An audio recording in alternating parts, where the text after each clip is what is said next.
ধর্ষকের মৃত্যুর আগে ধর্ষিতাকে মৃত্যুবরণ করতে হয়, এটা হচ্ছে আমাদের সোনার বাংলাদেশ।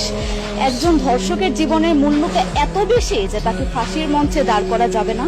আমরা বাংলাদেশে কয়জন ধর্ষকের নাম জানি যাকে কঠোর থেকে কঠোরতম শাস্তি দেওয়া হয়েছে, যাকে ফাঁসির মঞ্চে দাঁড় করা হয়েছে? আমরা কি আদৌ কেউ জানি?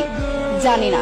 অথচ আমরা কতগুলো যারা ধর্ষিত হয়েছে তাদের নাম জানি, অনেক বড়। এই লিস্ট আসলে অনেক বড়, বলে শেষ করা যাবে না।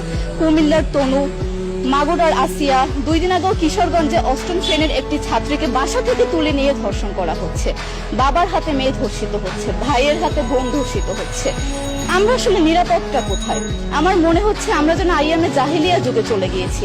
মাঝে মধ্যে মনে হয় এর থেকেও খারাপ সময় আছি আমরা, কারণ ওই যুগে মেয়েরা অ্যাটলিস্ট সম্মান নিয়ে মৃত্যুবরণ করতে পারত। জন্মের পরপর জ্যান্ত মাটিতে পুঁতে দেওয়া হতো, আর আমাদের ধর্ষণ করে নির্মমভাবে তারপর মৃত্যুবরণ করতে হচ্ছে।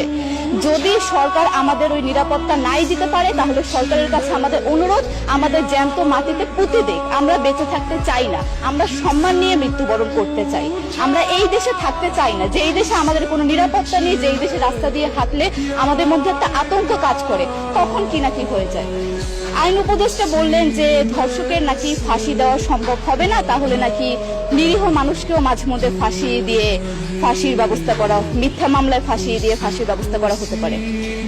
আইন উপদেষ্টার কাছে আমার প্রশ্ন, আল্লাহ না করুক আজকে যদি আপনার কাছের কেউ, আপনার বোন অথবা আপনার স্ত্রী অথবা আপনার মেয়ের সাথে যদি এরকম কোনো কিছু হতো, আপনি কি আসলে এটা বলতে পারতেন যে না, ধর্ষককে ফাঁসি দেওয়া যাবে না?